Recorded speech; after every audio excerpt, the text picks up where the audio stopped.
I wasn't very good with money for most of my life. I earned it and spent it. The money went in and money went out. Since nearly 8 out of 10 Americans live from paycheck to paycheck, I'm guessing that's something you can relate to as well.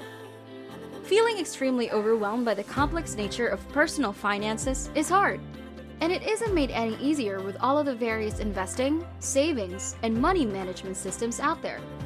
What we need is a simpler approach to dealing with money that allows us to focus on the important things without all the confusion and overwhelm. Hi, I'm Kim, and today we're going to talk about financial minimalism. Let's jump in. So what exactly is minimalism? It's really about simplifying your process and reducing the unnecessary. And nowhere is that more relevant than with your money. Of course, you know you should spend less than you make, but that is easier said than done. It feels like no matter how much money we make, it always seems to get away from us. One reason could be that many of us feel uncomfortable talking about money. We might fear judgment from our friends or family, but the only way we can get better is if we are open and honest. We have to put our egos aside and really try to learn how to focus on the essentials with our money management. I found that reading books about money is one of the best ways to learn about financial minimalism. I'm gonna suggest 3 for you to check out. Dave Ramsey's The Total Money Makeover.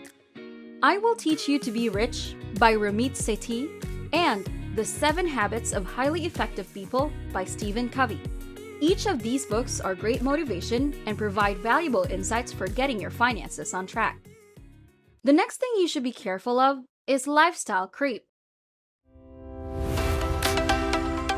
Oftentimes, when we get a raise or a pay increase, we start to also increase our expenses. We want to improve our lifestyle by fixing up our apartment and getting a better car.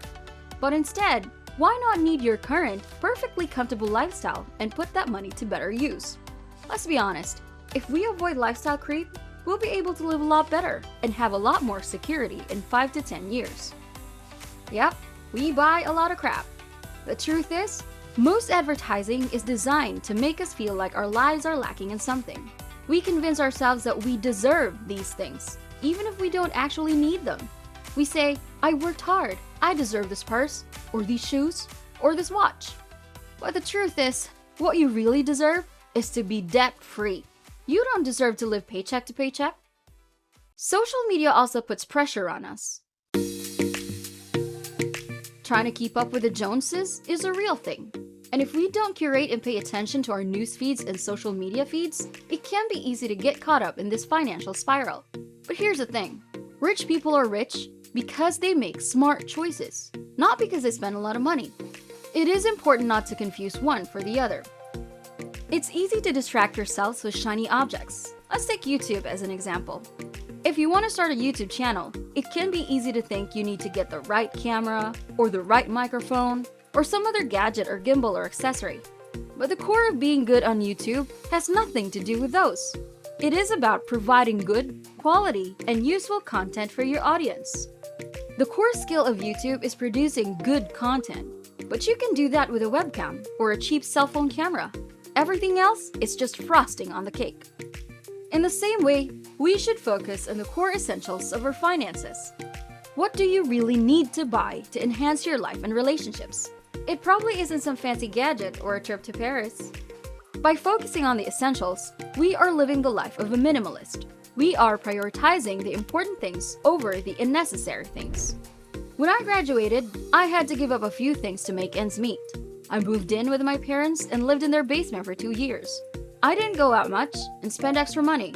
I knew I had to give up some things and focus on my goals. It's important to know your why. Why are you simplifying your finances and lifestyle? Why do you want to pay off all your debts? Why are you being frugal? When we understand our motivations, we'll be able to stop sabotaging ourselves and become financially free. Whether you want to erase your debt, live abroad, or start a new business, if you aren't able to reduce the unnecessary things in your life, then you won't have the bandwidth to tackle these new adventures. The basics are pretty simple. Spend less than you make. Ignore distractions. Focus on the essential. Buy what you need and not what someone else says you should have. It isn't rocket science, but if you can master these essential ideas, then you'll be on your way to an abundant financial future. Not ironically, less is more. But just because you're saving more money doesn't mean you already know what to do with it. If you want to get a hand on how to handle your money, then check out this video next, where I talk about the best things you can do with your paycheck. See you there!